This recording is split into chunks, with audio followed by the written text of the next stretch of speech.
Hello everyone, how are you all? Welcome back to Sunya IES, and we are proceeding through our series which is on modern history to complete modern history through the most recommended book, that is Spectrum. And we have reached to the two new chapters we'll do today, that is development of Indian press and development of education. So दो pillar जो बहुत ही important role play किया था जिन्होंने Indian freedom struggle में, education and Indian press, इनके बारे में हम देखेंगे आज। काफ़ी important prelims point of view से ऐसे हो जाता है क्योंकि यहाँ पर काफ़ी सारे न्यूज़पेपर्स रहते हैं, इनका एसोसिएशन हमें पता होना चाहिए। एजुकेशन से रिलेटेड हमें कमीशंस पता होनी चाहिए और क्या चल रहा था उस वक्त एजुकेशन में, ताकि ये आपके एसए में भी हेल्प कर पाए। ताकि आप जब हिस्टोरिकल एंगल दिखा रहे हो आप एजुकेशन का, तो जब आप एंशियंट से लेके मेडिवल और मॉडर्न में लिखोगे तो आप ये दिखाओगे। एंशियंट में आप नालंदा ऑब्वियसली वो करोगे, नालंदा, तक्षशिला, विक्रमशिला। जब आप मेडिवल में आओगे तो उसका डाउन प्ले देखोगे एजुकेशन का। फिर जब आप मॉडर्न में ब्रिटिशर्स के टाइम पे लिखोगे तो आप ये एजुकेशन की इन्फॉर्मेशन डाल सकते हो। उससे पहले हमें एजुकेशन की कमीशन, एजुकेशन का रोल पता होना चाहिए, इंडियन प्रेस में क्या क्या चल रहा था उस वक्त वो पता होना चाहिए, right. So will proceed, and those who have not seen the whole not following the series, I would request them to just check out our playlist, and you मतलब you आप enjoy करेंगे यार हमारी मतलब ये सीरीज को। And इससे पहले जो मैंने मेथड बताया है कि आप ये चैप्टर पढ़ें और उसके बाद you try to solve this MCQs, तब आपको ज़्यादा रिटेंशन रहेगा एंड आपको मज़ा भी आएगा। अदरवाइज फिर उतना मज़ा नहीं आ पाएगा आपको इस वीडियो का, इसका 100% आपको नहीं मिल पाएगा। ठीक है, all right guys, let's start. See हमने कहानी, एज यूजुअल मैं एक ओवरव्यू देने की कोशिश करता हूँ कि हमने कहानी कहाँ से शुरू करी थी। इन शॉर्ट में जल्दी जल्दी बताना चाहूँगा, we started from 1498, advent of Europeans में हमारे सबसे पहले पोर्टुगीज आए थे, एंड वी हैड कंप्लीटेड 1947। कि ये पूरा क्या चला था हमने इन पीछे लेक्चर्स में देखे। Then we proceeded to economic, administrative and judicial policies, right guys. Then we saw different angles, like in the previous chapters we saw, अभी मेरे को याद नहीं आ रहा, लेकिन हमने बहुत सारी चीज़ें देखने की कोशिश करी थी कि इकोनॉमिक पॉलिसी कैसे हमारी वो हुई, हमारी फॉरेन रिलेशंस हमने कैसे बनाए थे, ये सब हमने देखने की कोशिश करी, राइट। डिफरेंट, ये छोटे छोटे चैप्टर्स है स्पेक्ट्रम में, 3-3 पेज के होंगे। तो ये हमें इसलिए करना इंपॉर्टेंट है क्योंकि ये अलग अलग डायमेंशन में हमें सोचने पे मजबूर करता है। ठीक है, जैसे फॉरेन पॉलिसी का, ब्रिटिशर्स की फॉरेन पॉलिसी क्या रही थी वो बताता है हमें, ब्रिटिशर्स की एडमिनिस्ट्रेटिव पॉलिसीज क्या रही थी वो बताते हैं हमें। तो उसी फॉरवर्ड में ये भी छोटे छोटे चैप्टर्स हैं यार, इनको कंटिन्यूएशन में नहीं पढ़ते हैं, लेकिन ये इंपॉर्टेंट हो जाते हैं प्री पॉइंट ऑफ व्यू से। जैसे हमारा प्रेस का रोल एंड एजुकेशन का क्या सिस्टम था वहाँ पर, ऐसे ही हम आगे देखेंगे कि पीजेंट्स उनका क्या था, एंड ट्राइबल्स का कैसा रिवोल्ट क्या क्या करा था, वर्किंग ग्रुप्स का कैसा था, ऐसे डिफरेंट सेक्शंस हैं ये, समझ रहे हो, सोशल ग्रुप्स है ये। तो उसी में हम आगे बढ़ते हैं। Consider the following statements about the periodicals during the 1870, मतलब 1700s में। इतनी जल्दी, James Prinsep published the first newspaper in India titled the Bengal Gazette or the Calcutta Journal Advertiser। James Prinsep, यार जेम्स प्रिंसेप नहीं था वो, James Prinsep कोई और है, ये हिक्की थे।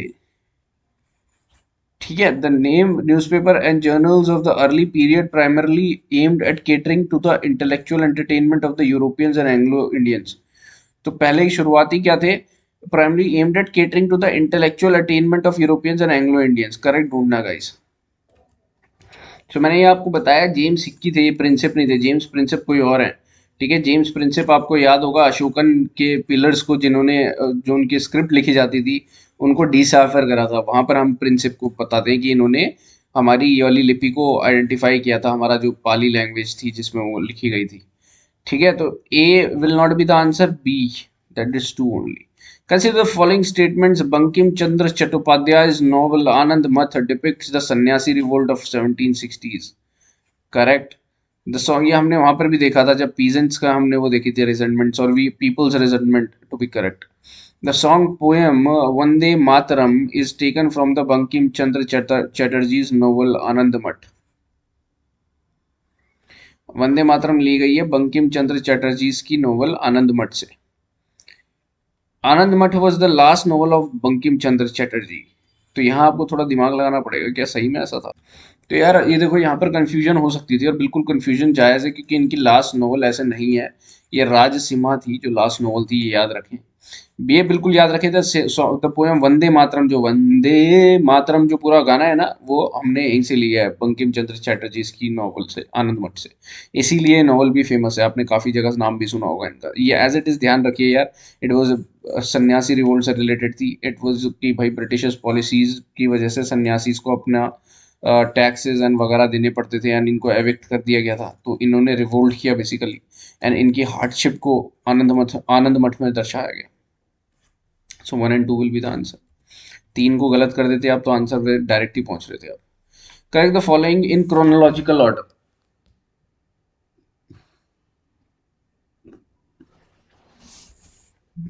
तो देखो, मेटकैफे एक्ट आपको पता होना चाहिए कब आया था। तो 1930s में आया था यार, इतना आपको पता है कि 35-37 के अराउंड होगा, क्योंकि बेंटिक के बाद आए थे मेटकैफे जी। ठीक है।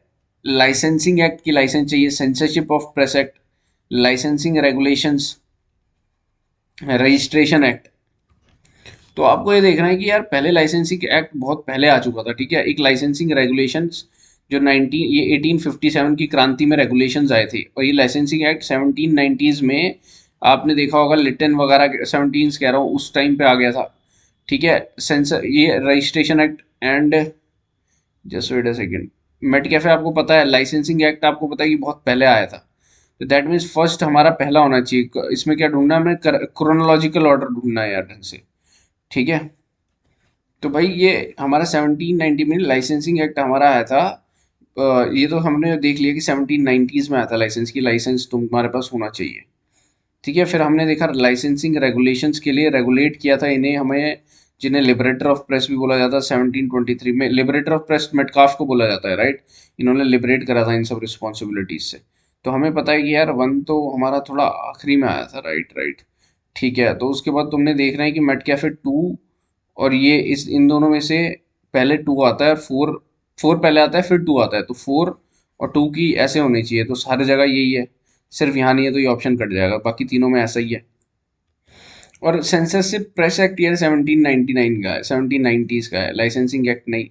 तो 3 सबसे पहले आना चाहिए, तो 3 यहाँ पर आ रहा है, 4 2 अब ये वाला ऑप्शन हो जाएगा, दैट मीन्स। तो जस्ट बिकॉज हमें 3 भी पता था तो हम आंसर तक पहुंच रहे थे। ठीक है। Consider the following statements as per the licensing regulations 1823। देखो 1823 में लाइसेंसिंग रेगुलेशंस आए थे। Government reserve the right to stop publication, circulation of any book, newspaper और printed matter. Licensing act 1857 made starting और using press without license a penal offence. Correct ढूंढना है। तो यार तुमको ऐसा नहीं लग रहा है कि यार लाइसेंसिंग एक्ट में लाइसेंस की जरूरत होनी चाहिए, अगर नहीं होगी तो हम सर्कुलेशन भी रोक देंगे, सब रोक देंगे। तो ये उल्टा लिखा हुआ है जैसे यूपीएससी करती है। एंड लाइसेंसिंग रेगुलेशन 1823 में starting a press without license is a penal offence.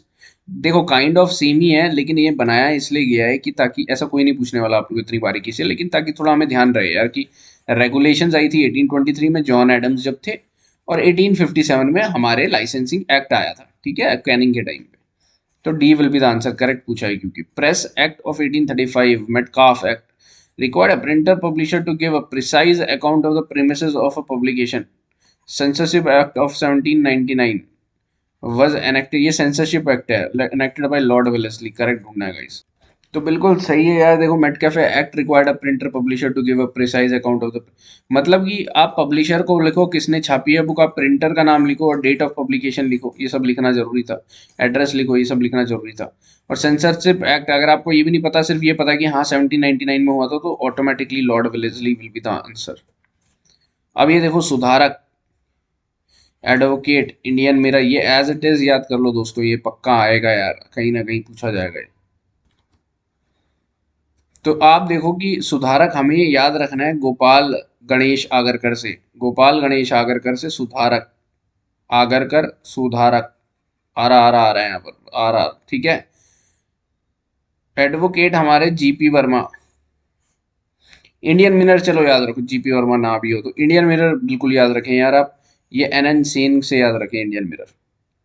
Voice of India, दादा भाई नौरोजी, ये भी याद रखें कि इंडिया की आवाज, ये इन्होंने poverty and un British rule भी लिखी थी, और एक और इसके साथ किताबें रखी है, वॉइस ऑफ। तो D is 1, D one, A is 2, A two यहाँ है, तो B will be the answer. Swadesh Mitram, अमृत बाजार पत्रिका तो सबको पता है यार, ये तो हमारे यहाँ पर है ही नहीं। इनकरेक्टली मैच कौन सा रखे हैं, तो ये शिशिर कुमार घोष थे अमृता बाजार पत्रिका के। हिंदू पैट्रियट के कौन से थे? तो ये देखो यार, दोनों गलत हैं, ये गलत है, ये गलत है। देखो हिंदू पैट्रियट याद रखिए आप, हमारे अ, गिरीश चंद्र घोष। स्वदेश मित्रम एंड द हिंदू तो आज भी पढ़ते हैं। ये किसने शुरू करा था? एज इट इज याद रखिए, जी सुब्रमण्यम। रोज हिंदू जब खोलोगे तो एक बार ये ध्यान में रख लेना, शुरू किसने किया था? जी सुब्रमण्यम। इनके साथ किसने, कौन सा न्यूज़पेपर था? स्वदेश मित्रम। तो गलत है दोनों के दोनों, ठीक है। अमृत बाजार पत्रिका बिल्कुल सही, शिशिर कुमार घोष और इनके भाई थे एक और। तो two will not be the answer, क्योंकि इनकरेक्ट पूछा है। 1 and 3 will be the answer. देखो यार, consider the following statements about the vernacular press act. ये किसने लागू किया था? बहुत इंपॉर्टेंट है। ये अपना 1878 में लिटन्स के टाइम में हुआ था। इनके रिएक्शनरी पॉलिसीज में देखते हैं हम ये। Proceedings were instituted against Amrit Bazar Patrika under the act. Som Prakash कहाँ के थे? ये बंगाल के। Turn overnight into English newspaper to escape vernacular. ये सोम प्रकाश हुआ था। It was replaced in 1882 by Lord Lytton. No, 1882 मतलब रिपन। करेक्ट ढूंढना है गाइस। 3 will be wrong. ये नहीं होगा ऑप्शन हमारा, करेक्ट ढूंढना है ना। तो देखो यार, सोम प्रकाश नहीं, ये हमने अमृत बाजार पत्रिका को वो कर दिया था ओवरनाइट चेंज। और इस प्रोसीडिंग इंस्टीट्यूट हुई थी हमारी सोम प्रकाश वगैरह, 4-5 न्यूज़पेपर और थे, आप पढ़ी होगी तो D will be the answer यार। Consider the following statements about newspaper incitement to offences act 1908। It empowered the magistrate to confiscate press property which published objectionable material likely to cause incitement to violence. Newspaper incitement to offences act 1908 की बात है। Tilak as the leader of militant nationalist were tried on the charges of sedition under this act. Correct ढूंढना है। तो यार बिल्कुल सही, आपको ये दूसरी स्टेटमेंट तो पता होगी। द तिलक को अगर वो जो 8 साल की सजा मिली थी, it was because of this. 1908 में गए थे, 1916 में वापस आए, आते ही सब काम छोड़ दिया, होम रूल मूवमेंट पीसफुल तरीके से करना शुरू करा। सारा जो उन्होंने ब्रिटिशर्स ने निकाल दिया इनके साथ पूरा अत्याचार करके। लेकिन तिलक फिर भी एक इंपॉर्टेंट पर्सनैलिटी है, इतना गुस्सा है उन्होंने। It empowered the magistrate to confiscate press property which publish objectionable material likely to cause incitement। ये आज भी हमारे कुछ प्रोविजंस हैं अभी भी इंडियन के आर्काइक लॉज में। C will be the answer, guys. Consider the following statements about the Indian Press Act 1910. It reviewed the worst features of Vernacular Press Act. It repealed the pre-censorship clause. Correct बताइए। तो यार देखो, it reviewed the worst feature of the, ये बिल्कुल सही है यार। Indian press act ने कर दिया था कि भाई डिस्ट्रिक्ट मजिस्ट्रेट से आप साइन करवाओगे तब जाके वो करोगे, ये सब शुरू कर दिया था। और ये गलत है। इट रिपील्ड द प्रीसेंस क्लॉज नहीं, ये तो वर्नाकुलर प्रेस एक्ट में ये हो गया था। डिफेंस ऑफ इंडियन रूल्स 1915, जब वो जब हमारी रेवोल्यूशनरी एक्टिविटीज़ बढ़ गई थी इंडिया में, तो ये चालू किया गया था। Were impose for repression of political agitation of free public criticism during the first world war. On the recommendation of the press committee chaired by Tej Bahadur Sapri, the Press Act of 19 were repealed. Under Defense India, pre-censorship was imposed. Correct ढूंढना है guys। तो बिल्कुल तीनों ही सही है, ये बिल्कुल सही है। प्री सेंसरशिप वापस इम्पोज कर दी गई थी 1910 में, तो रिपील ही थी। Consider the following statements about the Indian press act 1931। It give sweeping powers to the provincial government to suppress propaganda for. बिल्कुल सही। Lenin held it as the entrance of Indian working class on the political stage. Correct बताइए। And Lenin को इसको नहीं बोला था, जबकि 1908 वाला इंसाइटमेंट टू ऑफेंसेस वाले को बोल दिया था 1908 में लेनिन ने। लेनिन था कौन? जो was responsible for 1917 October revolution. ऐसे कनेक्ट करनी पड़ेंगी आपको चीज़ें, लेनिन को भूलो मत। लेनिन के बाद हमारे स्टेलिन आए थे रशिया में, ये हम वर्ल्ड हिस्ट्री में पढ़ते हैं। So everything is connected. कभी आप ढंग से पढ़ोगे तो आपको कुछ याद रखने की जरूरत नहीं होगी, बस आपको कनेक्शन बनाना है। लेनिन से हम ज़्यादा चीज़ें याद थोड़ा रखते हैं। हम अक्टूबर रेवोल्यूशन देख लेते हैं ज़्यादा से ज़्यादा, हम PSIR वाले थोड़ा और ज़्यादा पढ़ लेते हैं। लेकिन लेनिन से आपको कभी याद आए तो एक ये भी चीज़ याद आना कि इन्होंने यहाँ पर कमेंट भी कर रखा है अपने इंडियन के पॉलिटिकल स्टेज पे। तो A will be the answer, right. Consider the following statement, guys. Warren Hastings established madrasa in Kolkata to encourage the study of Muslim laws along with Arabic and Persian language.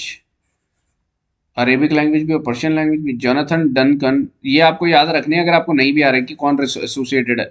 Jonathan Duncan Sanskrit college 1791। ये कब बना था? 1781। To promote the study of Hindu laws and philosophy in Banaras. ये बिल्कुल सही है। William Bentinck announce the fixed annual sum for promotion of vernacular languages and oriental studies. Correct ढूंढना है गाइस। तो आपको ये तो बिल्कुल सही है कि टू तो होगा ही, तो टू यहाँ है, यहाँ है, यहाँ है, तो ए नहीं हो सकता।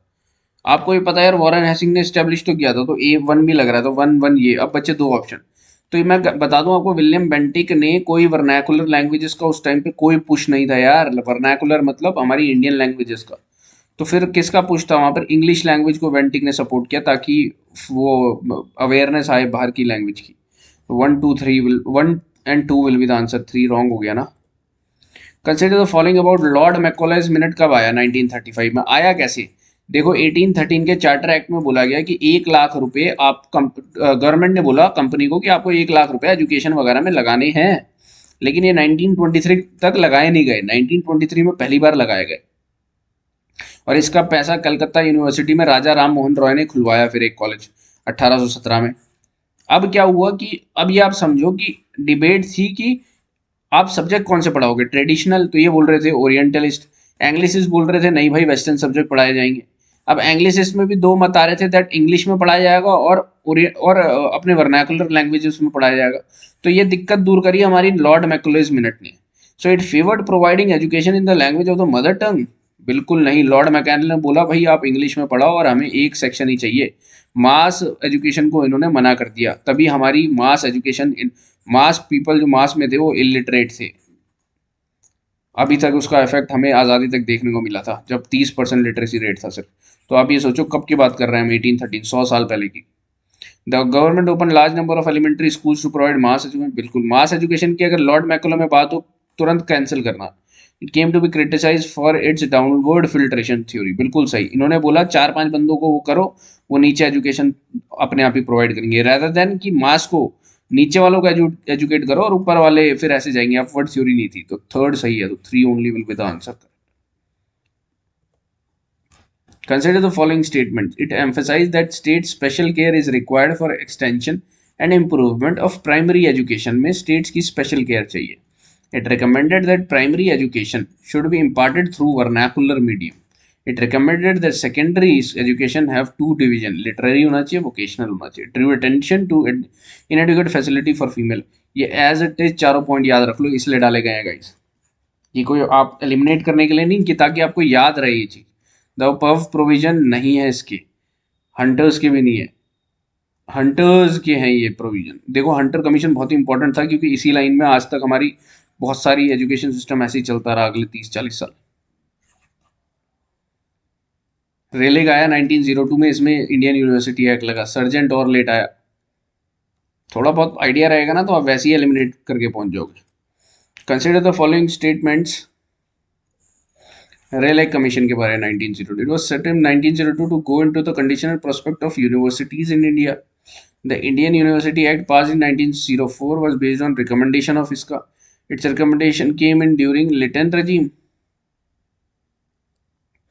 कैसी बातें चल रही है यार, कर्जन के रजीम में। लिटन 17 से, आपको पता होगा तो 1876 से 1880 तक थे। तो ये गलत हो जाता है। थर्ड गलत करोगे वैसे ही पूरा आंसर आपके हाथ में आ जाएगा यार। अगर आपको वैसे भी थोड़ा वो एसोसिएशन पता है कि चलो 1902 की बात हो रही है, तो वहाँ पे तो कर्जन थे हमारे, लिटन थोड़े ना। Lytton, Ripon, Dufferin, Lansdowne, Curzon, Minto, ये सब इंपॉर्टेंट है बात के यार। 1870 से लेके 1947 तक के गवर्नर्स याद होने चाहिए यार। Which of the following committees commission were set up by the British government for educational reforms in India? Zakir Hussain Committee, Hartog, Raleigh. Correct ढूंढना है आपको। तो आप एक बात ध्यान में रखेंगे, जाकिर हुसैन 1937 में वर्धा कमेटी के थ्रू बनती है, जो कि एक इंडियन अपॉइंटेड थी। This is not British government के थ्रू नहीं थी। हार्टॉग एंड रेलेग थी 1902 यानी 1990s के अराउंड में समथिंग। सो वन नहीं होगा, वन जैसे ही नहीं होगा तो तीनों गायब हो जाएंगे आपके। डी आपके हाथ में आंसर आ जाएगा। Consider the following statement with respect to Wood's dispatch. Very important. Charles Wood 1934 में हमारा ये डिस्पैच देके जाते हैं ऑन एजुकेशन, जो कि मैग्ना कार्टा साबित होता है दोस्तों। It regarded as Magna Carta of English education. बिल्कुल सही। It formalize the educational structure from vernacular elementary schools to universities, बिल्कुल सही। It suggested that English be used as a medium of education at all levels. All भी आ गया तो extreme में भी जा रहा है, गलत है। जैसे थर्ड को गलत करोगे वैसे ही आंसर आपके पास आ जाएगा दोस्तों। Consider the following statements about government resolution on education policy 1933. Under this policy, the government agreed to take up the responsibility of compulsory education. Compulsory education हमारा कभी नहीं लिया गया यार, वो तो 2002 में तब जाकर आ रहा था कंपलसरी एजुकेशन, लेकिन ये एक बड़ौदा के किंग ने ले लिया था, इस वजह से ये आइडिया आया। तो फर्स्ट गलत हो जाएगा। अगर देखते हैं फर्स्ट के उसमें निकल रहे, देखो आंसर तो वैसे ही आ गया, बट हमें यहाँ पर सिर्फ और सिर्फ आंसर नहीं सही करने, हमें पॉइंट्स रटने हैं यार कि ये क्या है, तब जाके हमें रिवीजन करनी है। वॉर टाइम, वो पीस टाइम है हमारा, वॉर टाइम हमारा जब आएगा तब हमको ये सारे पैंतरे अपनाने हैं। In pursuit of its implementation the state of Baroda introduce compulsory, बिल्कुल सही, ठीक है। As per this policy a university was to be established in each province, बिल्कुल सही, करेक्ट। पूछा आपसे। Consider the following statements about Sadler University Commission. It was up to study and report on the problems of Calcutta University. Sad से याद रखो कि बहुत ही sad conditions हो रखी थी। It reviewed the school's education as well as the university education. It recommended that students should enter university after matric. Matric के बाद या intermediate के बाद, करेक्ट ढूंढना है गाइस। तो ध्यान रखिए यहाँ इंटरमीडिएट के बाद पूछा गया था यार। और ये सैडलर कमेटी आती है हमारी 1917-1919 के करीब की, कलकत्ता की यूनिवर्सिटी में। आप देखो यार क्या दिक्कत है क्या नहीं है, ये दिक्कतें देखते हैं, ये स्कूल में भी और एजुकेशन सिस्टम में भी चेंज मांगते हैं। क्यों? ये कहते हैं कि यार यूनिवर्सिटी से घुसने से पहले आप क्या बोलते हैं अपनी, आप स्कूल एजुकेशन पे ध्यान दो, जो सेकेंडरी एजुकेशन है, क्योंकि अगर ये अच्छी होगी तो यूनिवर्सिटी भी बढ़िया होंगे। ठीक है, तो 3 तो गलत हो गया क्योंकि इंटरमीडिएट का एक कंसेप्ट देते हैं। ये 3 आंसर पे आप पहुंच गए। Consider the following statement about the Sargent Plan of Education. It recommended the abolition of the intermediate course after school. It recommended liquidation of adult literacy in 20 years. It provided for universal high school education for children in the age group of 11 to 17 years. Correct हमको ढूंढना है दोस्तों। तो यार 1 बिल्कुल सही है कि it recommended abolition of intermediate course after school, बिल्कुल सही। दूसरा भी सही है कि एडल्ट लिटरेसी 20 ईयर्स में रूल वो कर देनी है इन्होंने। तो 1 और 2 आंसर ये गलत है यार। It provide for universal high school education, गलत है ये। ठीक है, इन्होंने ये प्राइमरी प्री उसके लिए वो करी थी 11 to 17 ईयर्स के लिए। Arrange the following into a chronological order. Engineering college सबसे खुल गया था पहले रुड़की में। Overseas school eight Patna Poona raised it's status Poona college of engineering. Establishment of medical college in Calcutta. Order choose करना है गाइस, करो आप 1 सेकंड में।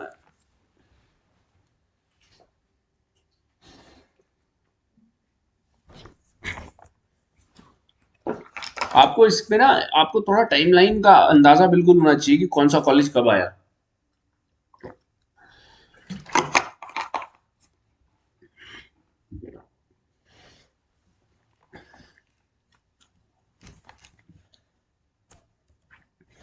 तो इंजीनियरिंग कॉलेज 1847 में खुला था यार, मेडिकल कॉलेज 1835 में। तो ये हमें पता चल गया थर्ड पहले खुला था। और हमारा ओवरसीज या पूना इंजीनियरिंग कॉलेज 1858 के करीब में। तो ये हमें पता है कि 3 पहले था यार। तो यहाँ पर ऑप्शन में 3, कभी कभार ऑप्शन इतने आसान आते नहीं है यूपीएससी में, थोड़ा कंफ्यूजन देता है, लेकिन इट डिपेंड्स कि अगर क्वेश्चन मुश्किल हो तो ऑप्शन इजी कर देते हैं वो लोग। तो डी पे हम डायरेक्ट आ गए। The government major for promotion of education were influenced by an agitation in favour of traditional education, the need to ensure a cheap supply of educated Indians to man an increasing number of subordinate posts in administration, an expectation that Anglo-Oriental education would reconcile Indians to British rule. Incorrect ढूंढना है guys। तो यहाँ पर हमारा answer 1 और 3 रहेगा यार, ये सेल्फ एक्सप्लेनेटरी है, आपको देखते ही पता चल गया होगा। Consider the following about the debate among the Oriental and Western education. Orientalists were divided among the question of medium of instruction. Anglicists emphasize on expansion of traditional Indian learning. ये बिल्कुल गलत है, क्योंकि इंग्लिश क्यों चलाएंगे traditional Indian learning emphasis. Correct पूछा तो 2 तो इनकरेक्ट है। और ओरिएंटलिस्ट चाहते थे कि भाई ये वाला ट्रेडिशनल इंडियन उसमें, और क्वेश्चन में एंग्लिसिस्ट चाहते थे, तो आप ऊपर नीचे कर रखा है इन्होंने। तो D will be the answer. ठीक है गाइस, तो ये हमने क्वेश्चन समझने की कोशिश करी, 2 चैप्टर हमने यहाँ पर कंप्लीट किए। एंड हमारे अदर वेरियस कोर्स भी चल रहे हैं, पॉलिटी, हिस्ट्री चल ही रहा है, एनवायरनमेंट में भी चल रहा है। प्लीज़ उन्हें देखें, रिकमेंडेड सोर्सेज पढ़ें, और उसके बाद आएँ यहाँ पर एमसीक्यूज सॉल्व करें और अपनी रिटेंशन पावर बढ़ाएं guys. Okay guys, thank you so much, take care.